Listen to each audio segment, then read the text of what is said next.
Hola, ¿qué tal? Buena tarde. Nuevamente nos encontramos en un video más de esta materia de desarrollo sustentable y de la unidad del escenario sociocultural.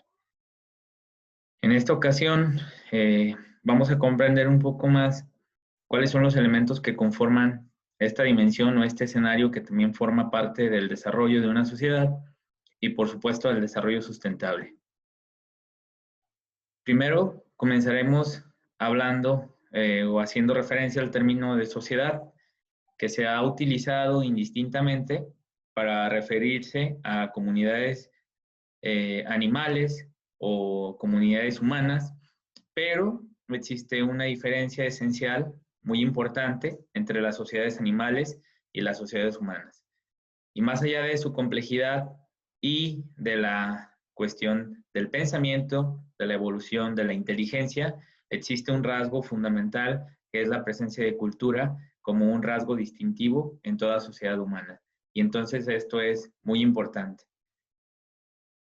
También es menester hacer una aclaración respecto al término de cultura y sociedad, una diferenciación. ¿Por qué? Porque a menudo son términos que se utilizan como sinónimos, lo cual es incorrecto. ¿Por qué?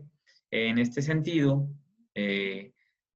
la cuestión de la cultura hace referencia a la producción y la actividad transmitida de generación en generación a lo largo de la historia de una sociedad, que incluye costumbres, lenguas, creencias, religiones, manifestaciones artísticas, manifestaciones científicas, tecnológicas, etcétera. Es toda esta producción masiva que hace la sociedad y esto es como tal la cultura. Y la sociedad se refiere solamente a la agrupación de personas que pueden estar organizadas o no, pero se refiere a esto, esencialmente a las agrupaciones de personas organizadas. Entonces, recapitulando, sociedad se refiere a un grupo de personas organizadas y cultura se refiere a la producción y a la actividad que generan este grupo de personas, que puede ser producción en el ámbito artístico, científico, tecnológico, al desarrollo de las lenguas, de las creencias, de las costumbres, etcétera. Pero son sinónimos diferentes. Es cierto que la cultura distingue a una sociedad de otra y por ende podemos señalar en algunas ocasiones que una sociedad está culturalmente más avanzada que otra o tiene mucha cultura también. Se habla de esto cuando hay diversidad de elementos que conforman esta riqueza. Entonces, esto da pie a la diversidad cultural que se da entre diferentes sociedades del mundo y esta diferenciación cultural que ha experimentado la humanidad a lo largo de la historia, principalmente pues se debe a factores territoriales, es decir, a la interacción o al aislamiento que existe entre estas sociedades, entre estos grupos. Si un grupo convive de manera muy cercana con otro, puede adoptar creencias, puede adoptar manifestaciones, el lenguaje, la escritura, etcétera, conocimientos, etcétera.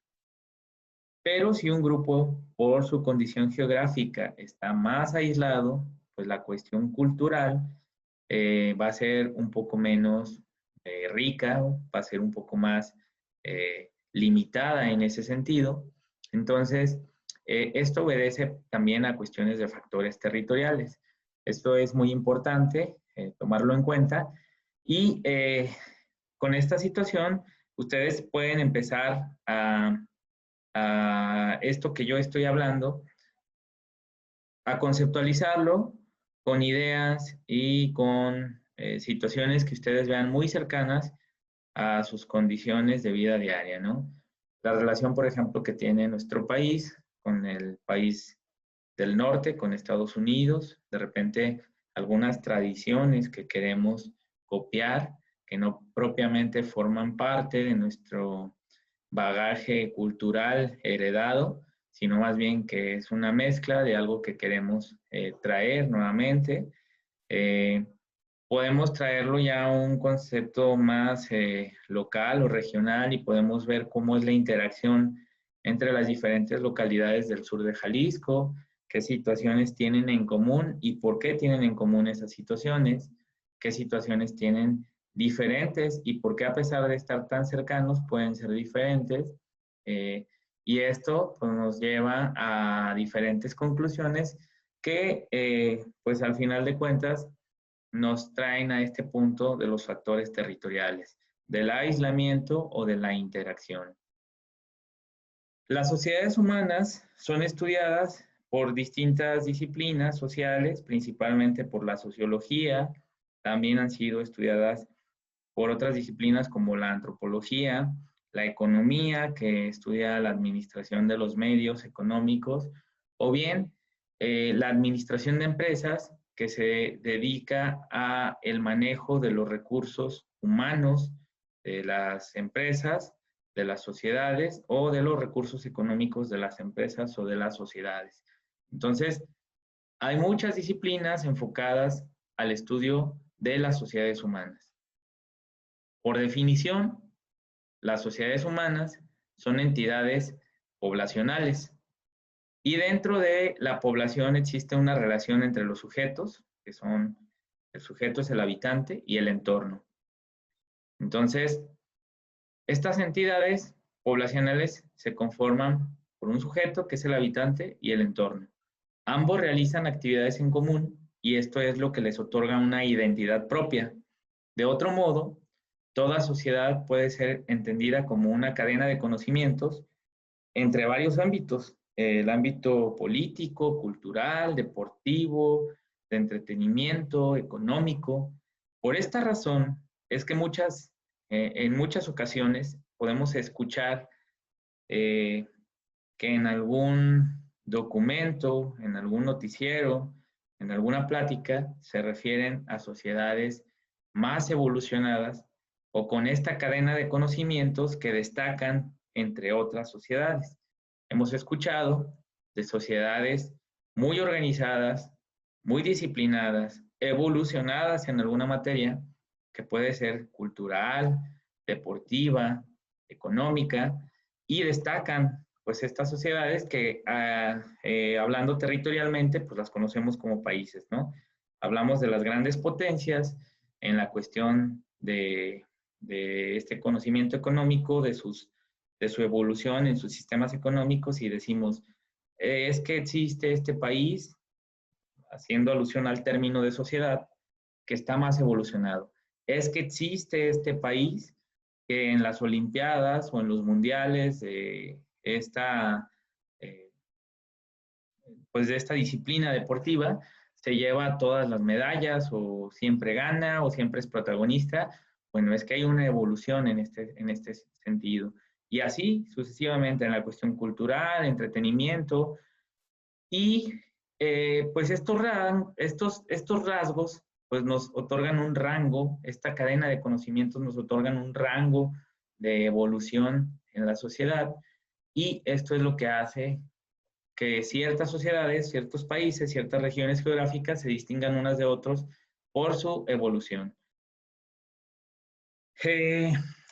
Hablando o abundando este tema de la diversidad sociocultural, en el siglo XX, pues fue el único siglo en el que se ha llevado una relación entre las diversas culturas que han existido. ¿Por qué? Porque pues se produce un término o un fenómeno muy importante que es el de la globalización.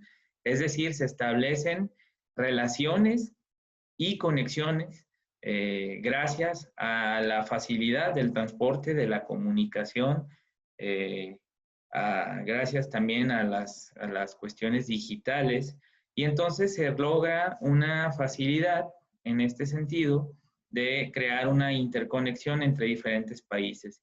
Y la gente que tiene orígenes muy diferentes se llama a mezclar con gente de todo el mundo, con un ritmo sin precedentes. Y esto, claro que tiene una influencia en la dinámica cultural.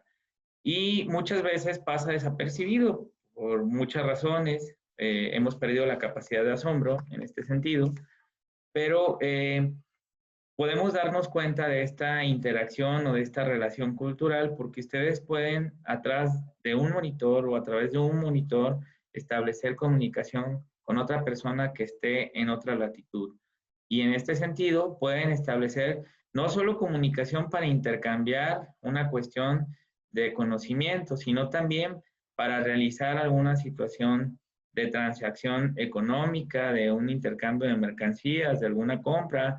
Ustedes pueden darse cuenta que hay muchos productos, por ejemplo, que vienen de China, que los compramos a través de Internet o que los podemos adquirir a través de Internet sin necesidad de hacer todo el proceso que se llevaba a cabo anteriormente para obtener una mercancía que venía de otro país, ¿no? Y eso por mencionar al país que quizás es uno de los más, pues una economía mundial muy fuerte, pero aparte es uno de los países productores de muchos artículos en tendencia o de moda o que, que, que adquirimos fácilmente.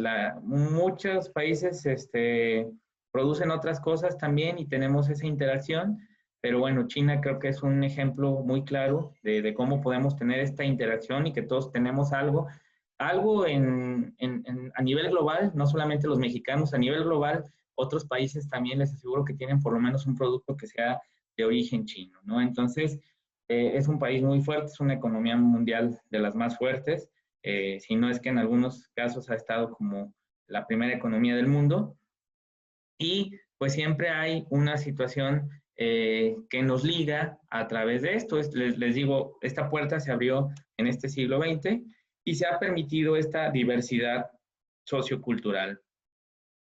El cambio cultural que se ha dado gracias a estos fenómenos, principalmente a la globalización y a la facilidad de transporte y a la cuestión de las vías digitales de comunicación, pues se refiere también a un cambio de valores, de creencias, de una cultura que han tenido un impacto y pues en este sentido, muchas veces este cambio puede llegar a ser irreversible. El impacto que se ocasiona ya en una cultura a lo largo de muchos años puede llegar a ser un cambio cultural irreversible.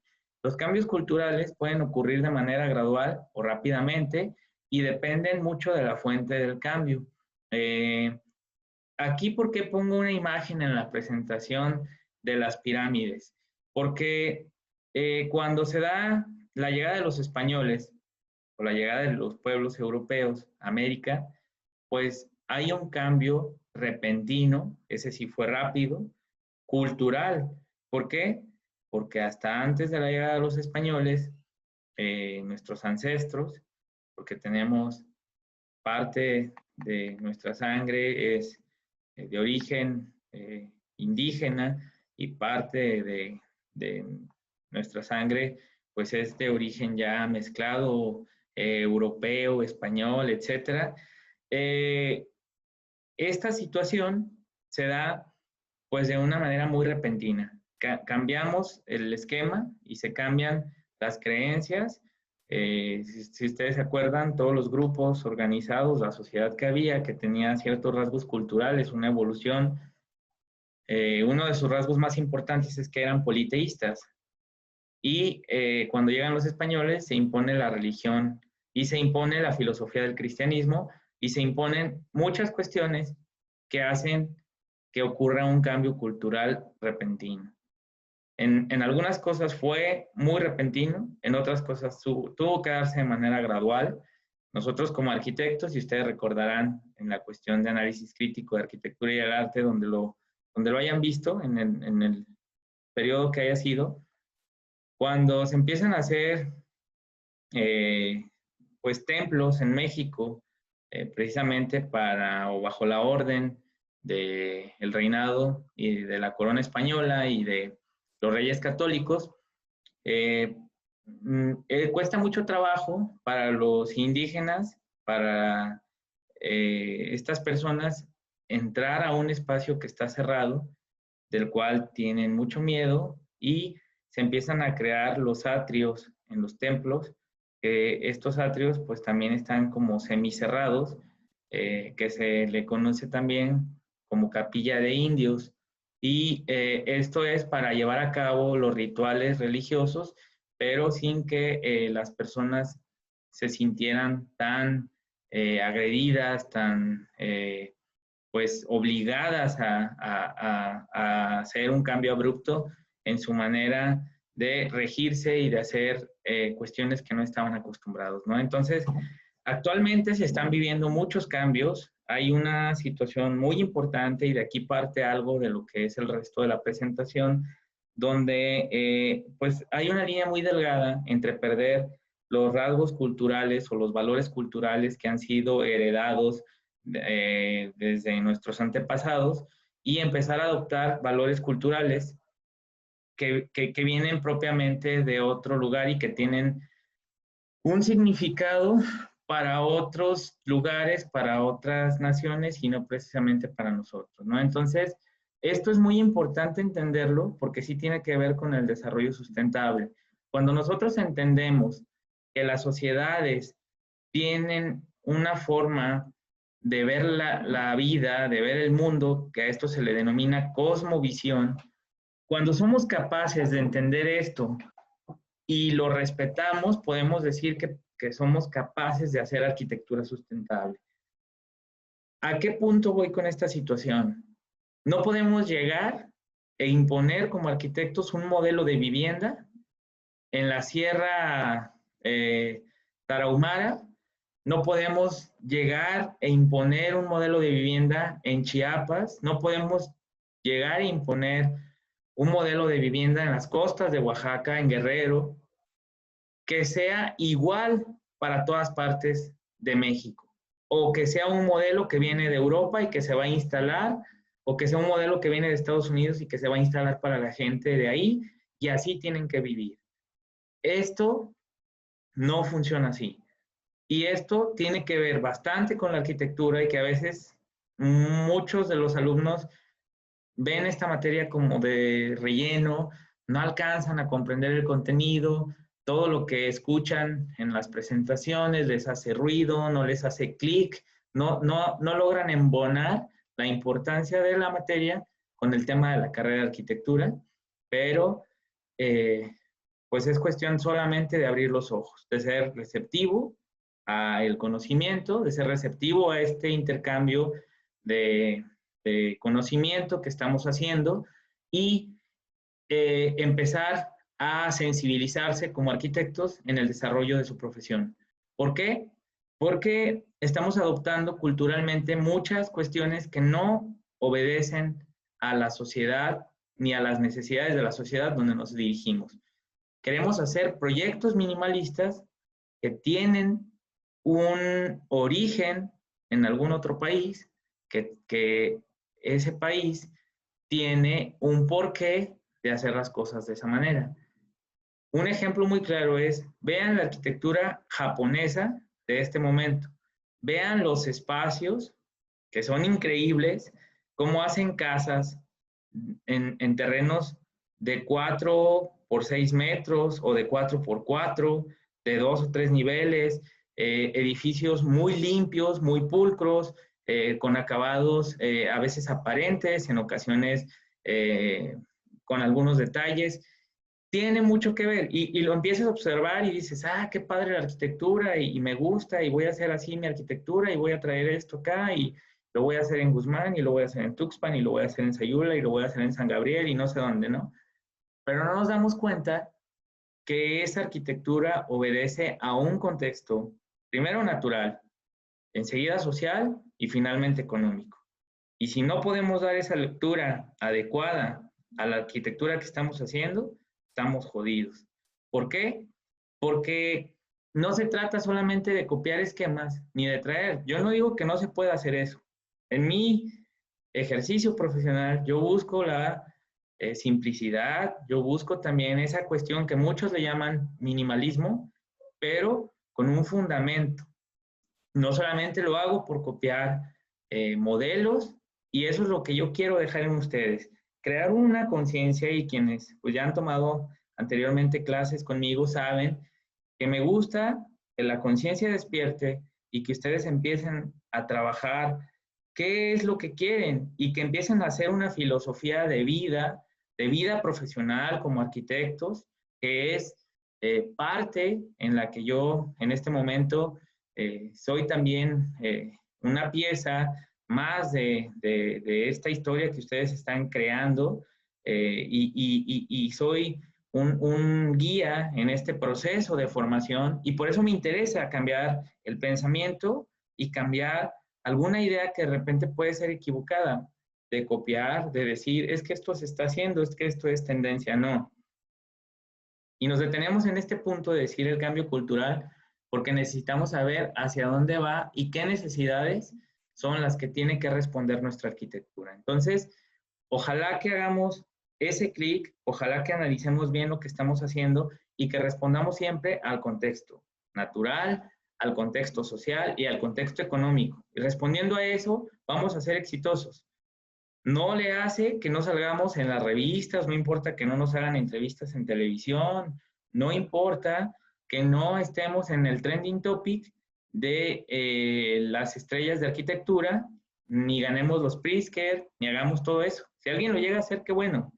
Pero si ustedes estudian también el tema de quién ha ganado los Pritzker, de por qué lo ha hecho, es porque ha dado una lectura correcta a la arquitectura donde está haciendo.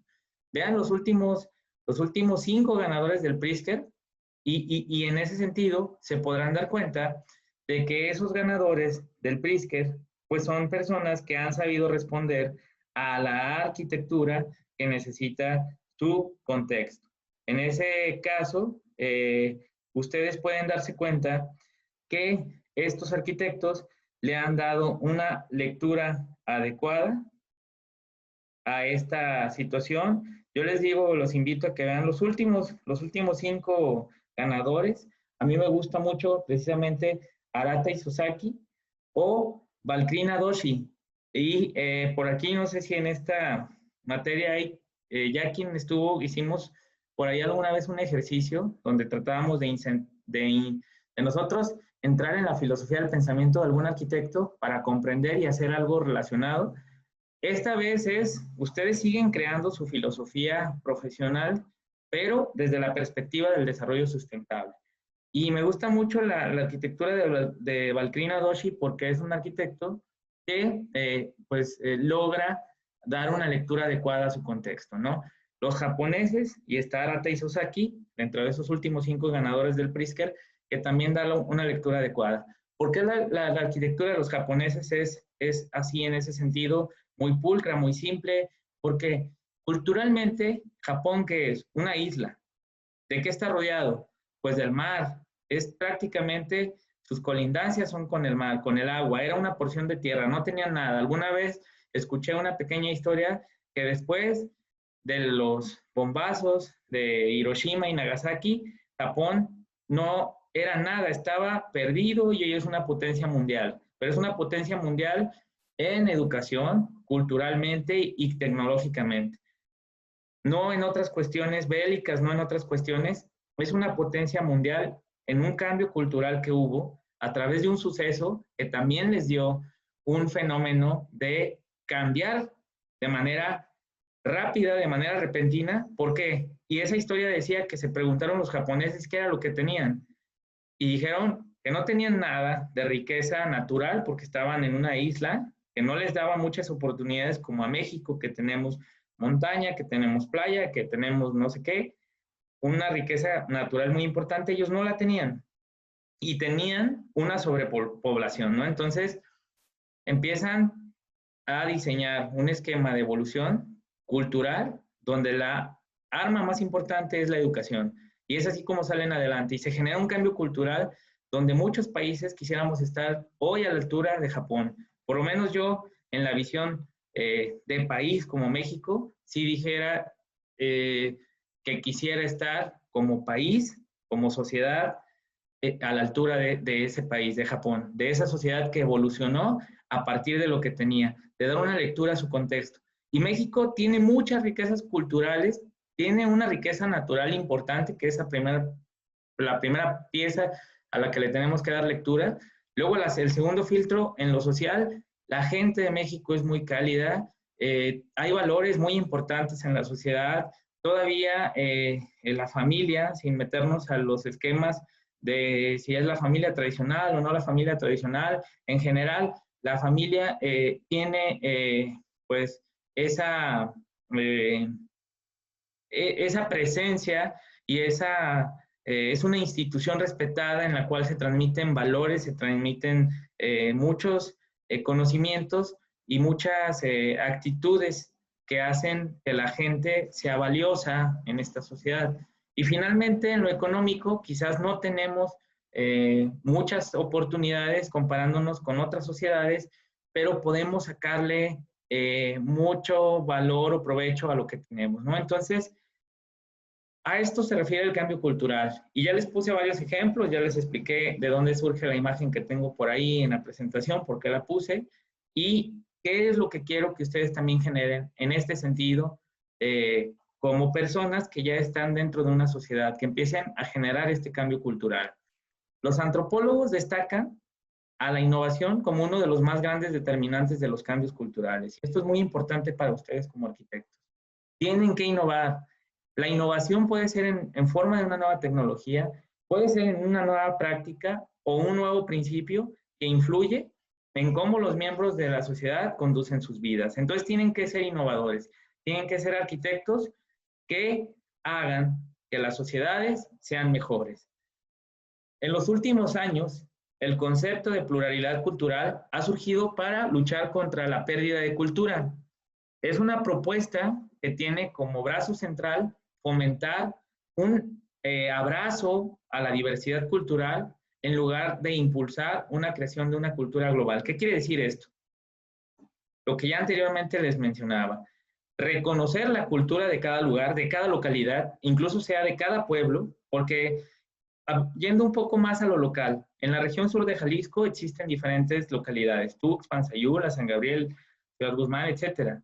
Cada una de ellas, Tamazula, por ejemplo, Tecalitlán, tienen una riqueza cultural muy importante y tienen rasgos que son muy particulares. Por ejemplo, el ingenio de Tamazula hace que se cree una dinámica totalmente diferente a la que mueve la dinámica económica en Guzmán o a la que se mueve en Zapotiltic. Entonces, es reconocer esta diversidad y esta pluralidad, es decir, estas muchas formas de manifestar la cultura y que se respeten. Y aquí me gusta mucho poner el ejemplo en lo local de Tuxpan. Siempre, siempre, siempre a nuestros compañeros, a nuestros conocidos de Tuxpan, siempre hay esa situación pues mala de burla, de mofa, de las situaciones culturales que ellos tienen, de las situaciones que los ligan mucho a un conocimiento ancestral, indígena, y pues es una cuestión pues, de muy mal gusto, que se ha malentendido, y que ojalá que lejos de que se pierda, se siga abrazando esa pluralidad, esa manifestación cultural muy propia que ellos tienen, que es uno de los pueblos más autóctonos de aquí del sur, de Jalisco, es quizás el que conserva un hilo más fuerte con las manifestaciones indígenas y que eso tendría que ser un motivo de resaltarlo, de valorarlo y de seguir preservando estas situaciones. ¿Cómo se preservan estas situaciones? ¿Cómo como arquitectos podemos apoyar en esta cuestión?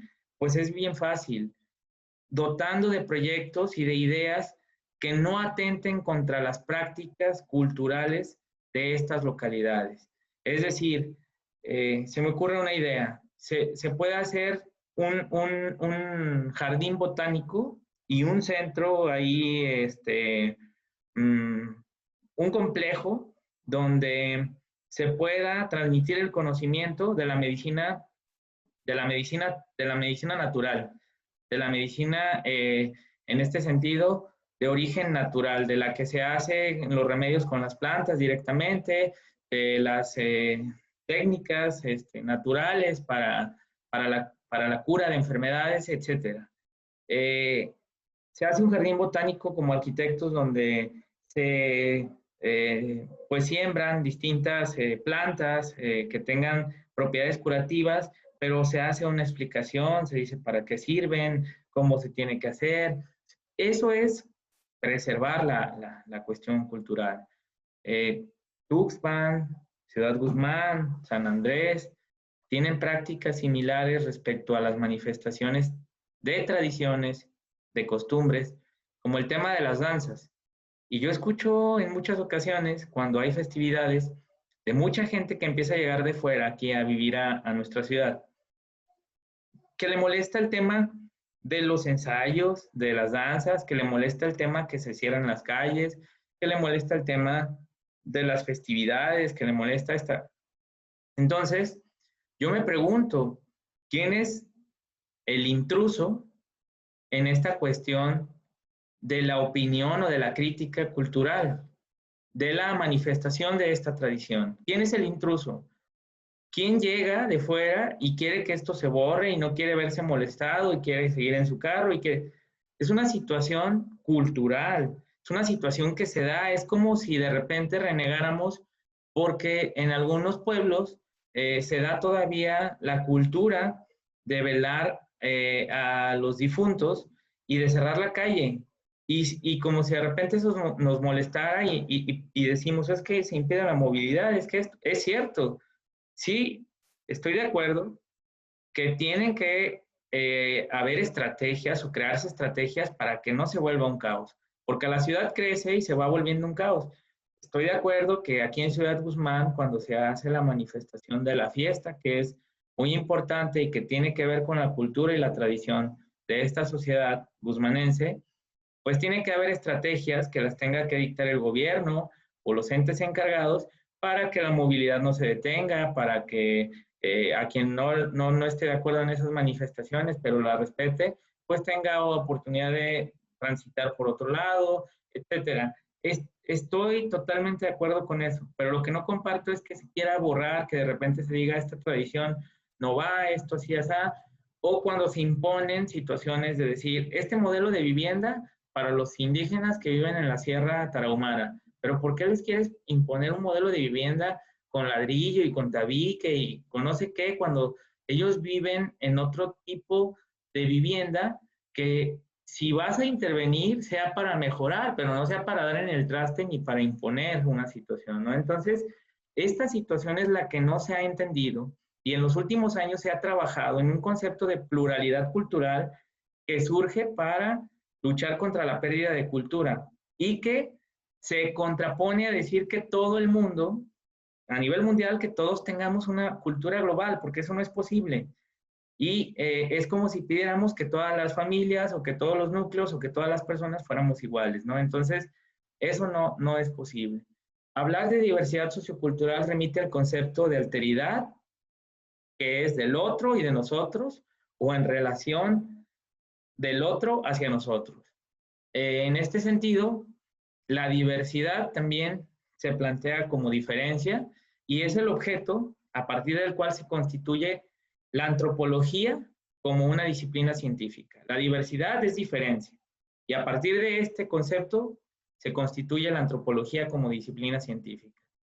Y dentro de esta disciplina, pues existen corrientes como la antropología clásica o la sociología de la educación, la diversidad cultural ha sido tratada de diferentes maneras y esta diversidad cultural dentro de las corrientes de la antropología clásica y de la sociología de la educación, pues tiene formas muy marcadas de tratarla.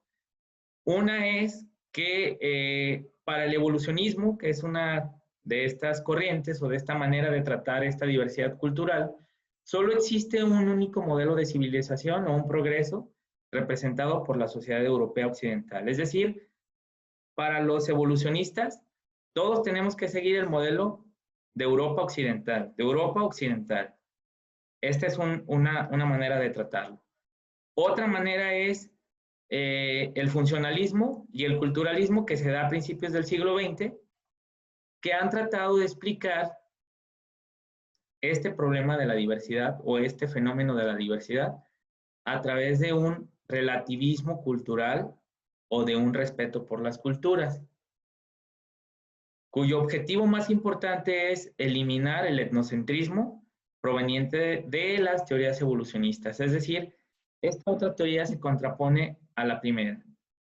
Trata de eliminar este etnocentrismo, es decir, centrar a que todas las etnias sean iguales y que todos evolucionemos al mismo camino, y respeta la evolución cultural que cada pueblo o que cada sociedad tiene. Y esto se le conoce como relativismo cultural. Otro modelo más es el modelo del reproductivismo cultural, que fue un modelo elaborado en Francia y que analiza a esta situación dentro de un contexto mayor ligado a la cultura, a las clases, a la dominación. Separa en este sentido, pues lo que busca es sostener que las escuelas son instituciones relativamente autónomas del control económico y político. Entonces, habla un poco o va en relación a la cuestión de que el reproductivismo cultural se da a través de la dominación, analiza la escuela dentro de un contexto mayor y sostiene que las escuelas son instituciones relativamente autónomas del control económico y político. Y pues estas son las tres formas en las que la sociología pues estudia o trata esta diversidad cultural. De manera personal, yo me quedo con la B, que es el respeto por las manifestaciones culturales de cada sociedad y que va muy en relación a lo que yo les decía, que una vez entendiendo y respetando el contexto en el que se dan las expresiones culturales de cada lugar, podemos lograr un mejor entendimiento de las necesidades de la sociedad y, por supuesto, una mejor intervención en nuestro quehacer profesional, que es realizar arquitectura. Buena tarde.